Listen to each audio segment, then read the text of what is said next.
Subscribe now.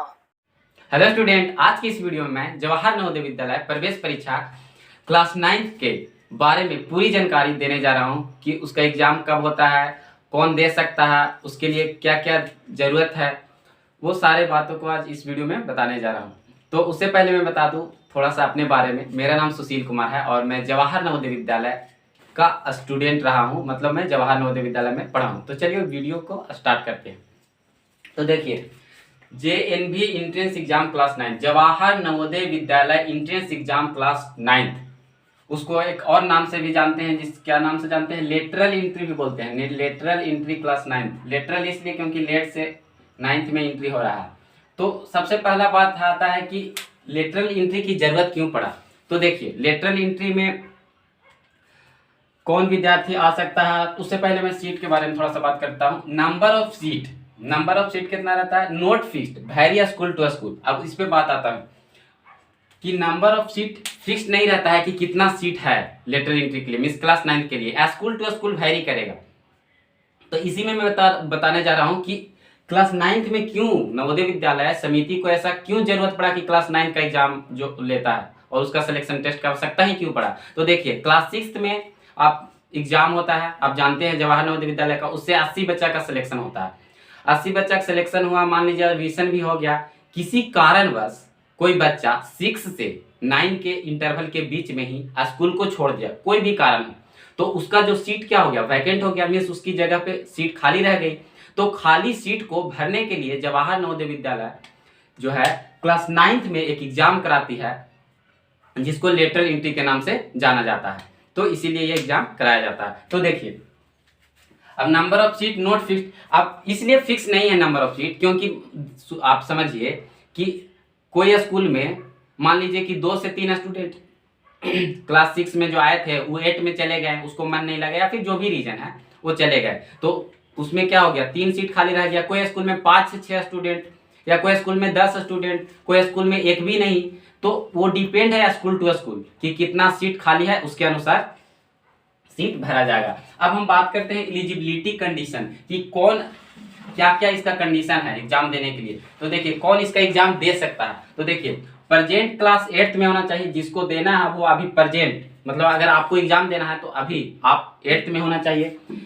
किस school में, government school में या government recognise school in your district, अपने डिस्ट्रिक्ट के अपने जिला के गवर्नमेंट स्कूल या government recognise school. Government school तो समझ में आ रहा होगा, पर गवर्नमेंट रिकॉग्नाइज स्कूल का मतलब हुआ कि सरकार के द्वारा स्कूल को मान्यता प्राप्त होना चाहिए। वो प्राइवेट भी हो सकता है, ध्यान से सुनिएगा, वो प्राइवेट भी हो सकता है, पर उस स्कूल को गवर्नमेंट के द्वारा रिकॉग्नाइज होना चाहिए, मीन्स सरकार के द्वारा वो स्कूल रिकॉग्नाइज होना चाहिए।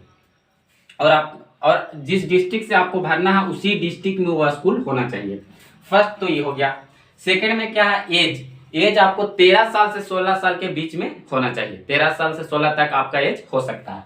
कब तक 13 से 16 कब तक, फर्स्ट में ऑफ योर एडमिशन, फर्स्ट में ऑफ योर एडमिशन, मतलब कि जिस साल आप एग्जाम देंगे, जिस वर्ष आपका एडमिशन होगा उस वर्ष में फर्स्ट में तक आपका डेट, मतलब आपका एज जो है 13 से 16 साल होना चाहिए। ये तो हो गया। अब एग्जाम पेपर की बात करते हैं कि एग्जाम पेपर का मीडियम क्या रहेगा, पेपर इंग्लिश में रहेगा या हिंदी में। तो देखिए, पेपर हिंदी में भी रहता है और इंग्लिश में भी। आपको चूज करना पड़ेगा एग्जाम का फॉर्म भरते टाइम ही कि आप हिंदी से देना चाहते हैं या इंग्लिश से। तो आप हिंदी और इंग्लिश दोनों से, मतलब 2 में से एक किसी में से भी दे सकते हैं। अब बात करते हैं क्वेश्चन आंसर की, क्या क्वेश्चन पूछा जाएगा। तो क्लास 8 स्टैंडर्ड, जी हाँ, क्लास 8 तक का स्टैंडर्ड का ही क्वेश्चन रहता है। 6, 7, 8 से ही पूछा जाता है मेनली।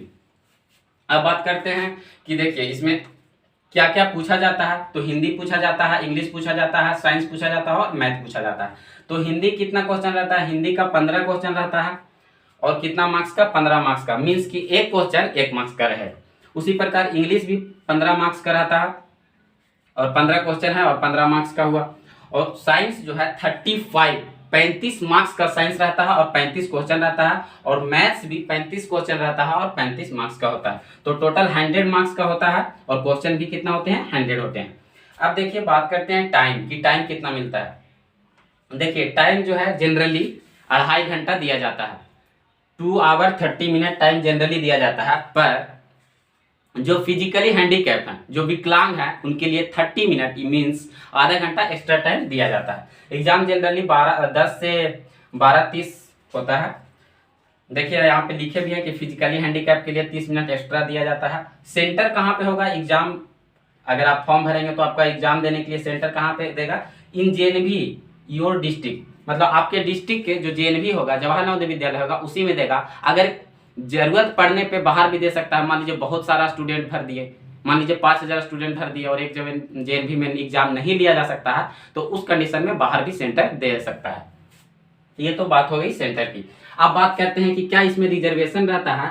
तो बहुत ही इंपॉर्टेंट यही बात है कि रिजर्वेशन रहता है। देखिए, existing vacant seat in the SC/ST category are reserve for the SC/ST student. मतलब कि अगर खाली जो सीट हुआ है, जो सीट खाली है, वो अगर SC/ST स्टूडेंट छोड़े हैं, आप समझिएगा, अगर स्टूडेंट SC/ST मतलब छोड़े हैं और जो खाली सीट है वो ST/SC के लिए है, तो ST/SC स्टूडेंट को ही भरा जाएगा। मैं फिर से ये बात को दोहरा दे रहा हूँ कि जो खाली सीट है वो अगर SC/ST स्टूडेंट छोड़ के गए हैं तो ST/SC स्टूडेंट को ही भरा जाएगा। तो ये बात हो गई रिजर्वेशन का।